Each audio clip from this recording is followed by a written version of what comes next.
ایک صحابی تھے جوان 12-14 سال عمر, عشق لگا سی کھیڑا کھیڑ دی میں. 12-14 سال عمر تو ہر وقت حضور کے پاس رہتے تھے. صحابہ کہتے ہیں ہم نے سوچا ہر وقت ہی رہتا ہے. ایک دن نبی پاک صلی اللہ علیہ وسلم نے کہا ان کو ذرا بتاؤں تو صحیح ہے مجھ سے پیار کتنا کرتا ہے. صحابہ کو تجربہ کرانے کے لیے حضور نے اس سے کہا مجھ سے پیار کرتے ہو؟ اس نے کہا بیبا آپ کو پتہ ہی ہے سارا. تو حضور نے فرمایا جاؤ اپنے باپ کی گردن کاٹ کے لاؤ. کس کی؟ اوکھا جے بابا کام. ہاں اپنے باپ کی گردن کاٹ کے لاؤ. 12-14 سال عمر, چھلانگ لگائی.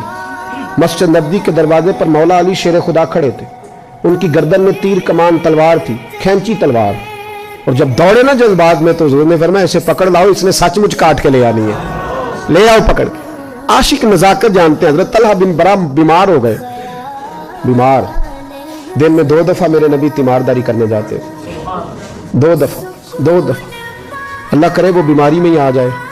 چر ہویا میں نے ترلے لیندیاں کدی موڑ میرے ول واگاں, خواب میری وچ ایک بار جہاں میں ساری عمر نہ جاگاں.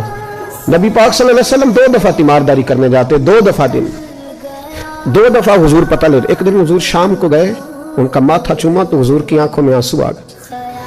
پھر میرے حبیب پاک نے ان کے والد کو کونے میں بلایا, کوئی بات کہی, باپ بھی رونے لگے. حضور نے پھر پیار کیا, چلے گئے. حضرت طلحہ اپنے ابا جی سے کہنے لگے حضور کیا کہہ کے گئے؟ کہا بیٹے کچھ نہیں. کہا نہیں مجھے بتائیں. کچھ نہیں, رشتہ ہی بڑا نازک, نہیں بتائیں.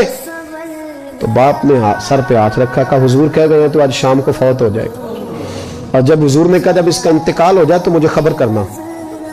والد کو چارپائی پہ بٹھا کے تو حضرت طلحہ نے ہاتھ پکڑ لیا. عشق تے اگ دونوں ایک برابر, پر عشق دا سیک ودھیرا. اگ تے ساڑے ککھ تے کانے, عشق ساڑے تن میرا. او اگ دا دارو میہ تے پانی, مینوں کوئی دسے عشق دا دارو کیڑا. بلے شاہ اتھے کچھ نہیں بچدا جتھے عشق ہوراں دا ڈیرا.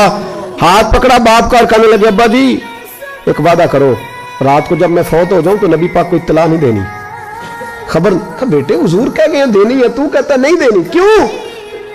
عاشق نزاکت جانتے ہیں. اگرچہ 12-14 سال عمر تھی پر عشق پکا تھا نا, نزاکت سمجھتے تھے. کہنے لگے ابا جی جن گلیوں سے حضور نے گزر کے آنا ہے وہ یہودیوں کی گلیاں ہیں. ایسا نہ ہو میرے جنازے کی خاطر حضور گزرے اور کوئی میرے نبی کو تکلیف دے دے, اس لیے خبر نہیں کرنی مصطفیٰ کو. آپ جنازہ پڑھ کے دفنا دینا. رات کو انتقال ہوا, باپ نے جنازہ پڑھا, دفن کیا. سارا کچھ جاننے والے رسول آئے. کہا مجھے بتایا کیوں نہیں؟ عرض کی محبوبہ, کہتا تھا حضور کو تکلیف نہیں دینی, میری ذات کی خاطر تکلیف نہ دینا, نہ کوئی یہودی تکلیف نہ پہنچا دے. گلیاں یہودیوں کی ہیں, قربان جائیں. ساری دنیا روزہ رسول پہ, اور میرے رسول نے فرمایا مجھے بتاؤ اس کی قبر کہاں ہے.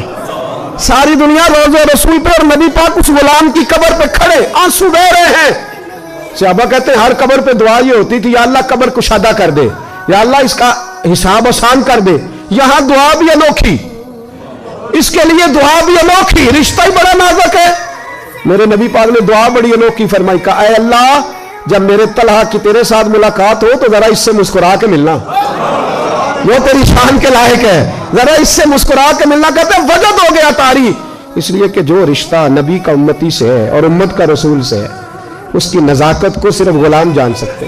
غلام جان. میں نے پچھلے جمعے بھی کہا تھا, وہ جو ایک شخص کہنے لگے آپ بتیاں لگاتے ہیں, جھنڈیاں لگاتے ہیں. میں نے کہا بس نہیں چلتا, ہم تو تارے بھی لگا دیں, ہمیں ہمارا پتہ ہی نہیں. میرا دل کرتا ہے گلی گلی پھروں اور یہ نعرہ لگاؤں جان ہے عشق مصطفیٰ, روز فضو کرے خدا, جس کو ہو درد کا مزہ وہ نازے دوا اٹھائے کیوں, اور پھر کے گلی گلی تباہ ٹھوکریں سب کی کھائے کیوں. اگر دل کو عقل دے خدا تو تیری گلی سے جائیں کیوں.